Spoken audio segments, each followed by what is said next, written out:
and welcome to Medical Dialogues, your daily dose of health and medical news. I'm Mr. Zaman and here is what I bring to you all from the world of medicine.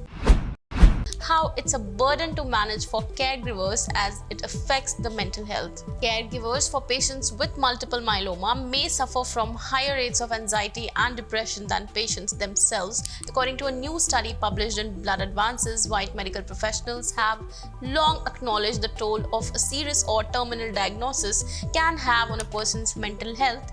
Few studies have investigated how these conditions affect the family members, friends, and loved ones who care for these individuals.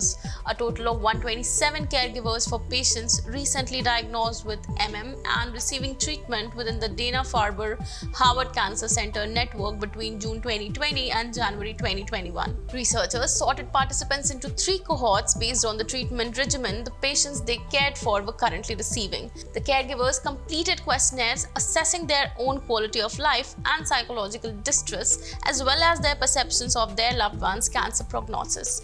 Results highlighted that 44.1% of caregivers had symptoms of clinical anxiety, 15.8% had symptoms of depression, and 24.2% had symptoms of post-traumatic stress disorder or PTSD. In fact, when compared to patient symptoms as reported by the research team in a complementary study published in volume 128, issue 10 of Cancer, caregivers reported higher rates of clinical anxiety than patients with The study also uncovered a critical gap in communication between providers and caregivers. While most caregivers reported that their oncologist had informed them that their loved one's cancer was incurable, only 50.9% acknowledged that the patient's cancer was in fact terminal. Dr. O'Donnell voiced that wishful thinking, hope, and poor provider communications could all play a role in understanding this gap. Researchers concluded that one thing they hope that people take away from this study is that healthcare providers really do care about people's experiences as they go through diseases such as multiple myeloma, and that they're not alone in their suffering. Race-based spirometry equations may miss emphysema. A secondary data analysis of the CARDIA, that is coronary artery risk development in young adults, lung study found that emphysema is often detectable on CT scan before spirometry findings become abnormal. The findings suggest that reliance on spirometry alone may result in the under-recognition of impaired respiratory health. Because the discrepancy is particularly present in black men, this could exacerbate racial disparities. Spirometry is used in the assessment of COPD, but over-reliance on spirometry may miss early signs of COPD and impaired respiratory health. Recent studies have shown that race-specific interpretations of spirometry may underestimate respiratory symptom burden and risk for death in black adults. Researchers from Northwestern University Feinberg School of Medicine conducted a secondary analysis of the CARDIA lung study to determine the difference in emphysema prevalence between black and white adults with normal spirometry results. The study included 2,674 participants who received both a computed tomography scan, that is CT scan, and spirometry. The authors found that a substantial proportion of middle-aged adults with normal spirometry findings based on race-specific equations had emphysema on CT, and the trend was disproportionately seen among black men even after adjusting for age and smoking. The use of race-neutral equations to interpret spirometry reduced the racial disparity in emphysema prevalence among those with normal results but did not eliminate it. According to the authors, these findings suggest that race-specific interpretations of spirometry may be normalizing structural racial inequities in respiratory health rather than identifying true biological differences in lung function. What happens if salt intake is overly restricted? Restricting salt intake is considered a key component of heart failure treatment, but restricting it too much may actually worsen the outcomes for people with a common form of the condition, suggests research published online in the journal Heart. Younger people and those of black and other ethnicities seem to be most at risk, the findings indicate. A phase 3 randomized double-blind placebo-controlled study, this trial was designed to find out if the drug spironolactone could effectively treat symptomatic heart failure with preserved ejection fraction. Participants were asked how much salt they routinely added to the cooking of staples such as rice, pasta, and potato soup, meat, and vegetables, and this was scored as 0 points, that is none, 1, that is 1/8 teaspoon, 2, 1/4 teaspoon, and 3, half plus teaspoon.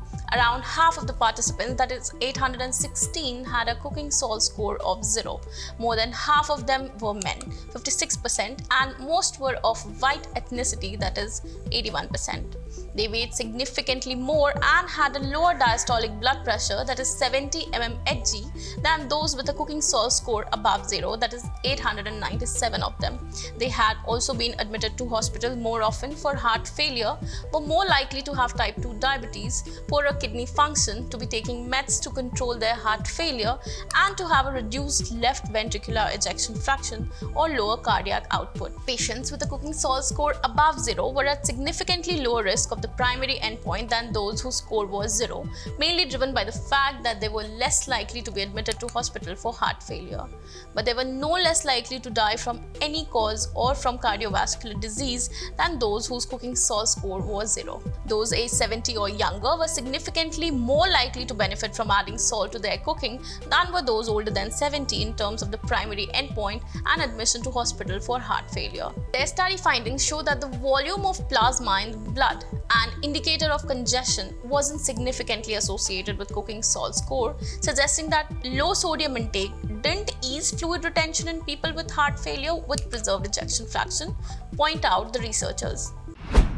Effect on anxiety and depression. Taking high-dose vitamin B6 supplements has been shown to reduce feelings of anxiety and depression, according to the new research.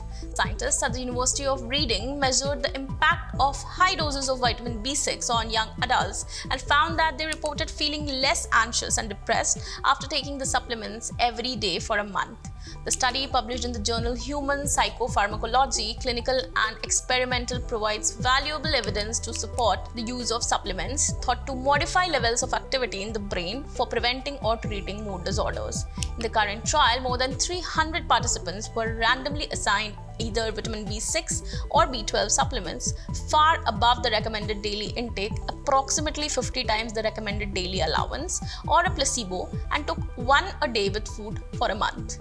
The study showed that vitamin B12 had little effect compared to placebo over the trial period, but vitamin B6 made a statistically reliable difference. Raised levels of GABA among participants who had taken vitamin B6 supplements were confirmed by visual tests carried out at the end of the trial, supporting the hypothesis that B6 was responsible for the reduction in anxiety. Subtle but harmless changes in visual performances was detected, consistent with controlled levels of brain activity. It's important to acknowledge that this research is at an early stage and the effect of vitamin B6 on anxiety in their study was quite small compared to what you could expect from the medication. However, nutrition-based interventions produce far fewer unpleasant side effects than drugs, and so in the future people might prefer them as an intervention, the researchers noted. That's all for today. Stay tuned to Medical Dialogues for latest updates. Never miss a medical update from Medical Dialogues. Like, subscribe, and press the bell icon.